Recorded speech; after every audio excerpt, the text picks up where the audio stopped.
নমস্কার, শুভ সন্ধ্যা বন্ধুরা। আবার চলে এলাম নতুন একটি ভিডিও নিয়ে। আজকের ভিডিওতে আমরা খুব সহজে তাল আঁকা শিখব। আর আজকের ভিডিওতে থাকছে একটি পরীর গল্প। চলো শুরু করি। চাঁদটা যখন খিলখিল করে ভেসে ওঠে, আলোতে মেতে ওঠে পৃথিবী।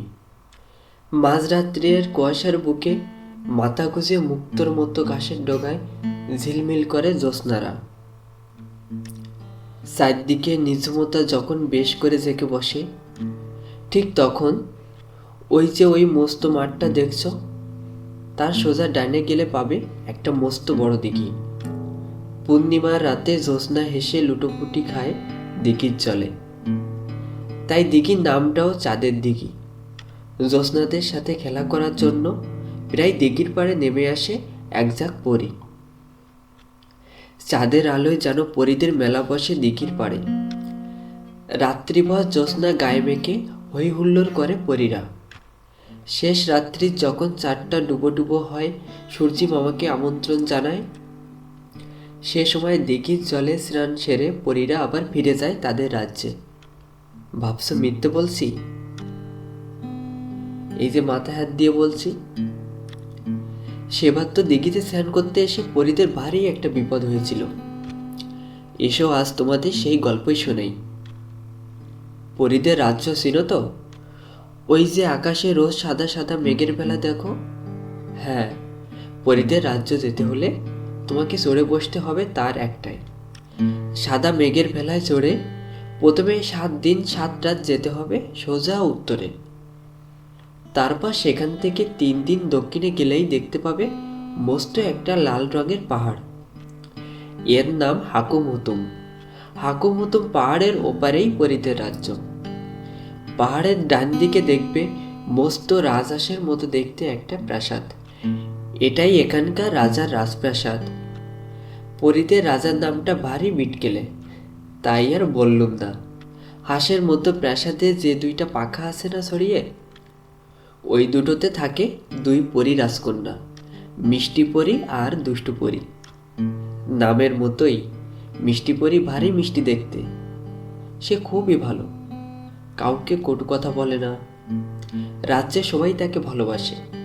রোজ রোজ কাক ডাকা ভোরে উঠে মিষ্টি পরী গোটা রাজ্যে একবার না বেড়ালে রাজ্যের কারোরই ঘুম ভাঙে না।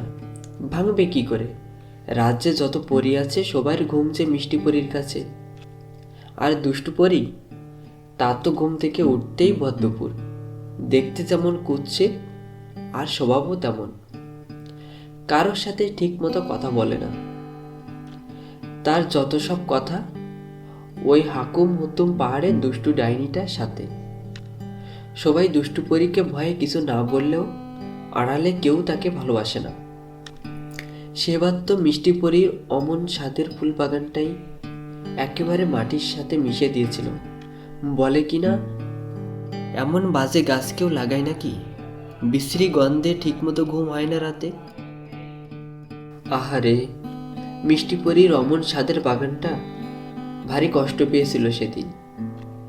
চাঁদের আলোয় আলোকলতা, বিছানা পাতে জুই, এমন রাতে আলতা পায়ের মিষ্টি পরী কই। মিষ্টি পরীর যে খুব কষ্ট। 2 দিন ধরে কেবল কাঁদছে আর কাঁদছে। একান ওকান করে একথা গিয়ে পৌঁছালো পরী রাজার কানে। শুনে রাজা তো রেগেই আগুন। আমার মেয়ে বলে কি হয়েছে?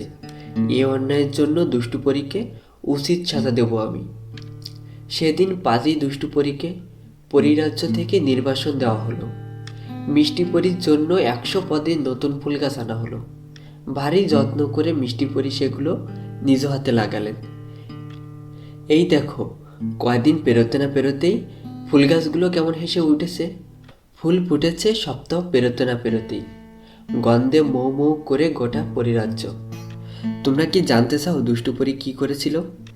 তা জানতে তোমাকে পরবর্তী ভিডিও দেখতে হবে।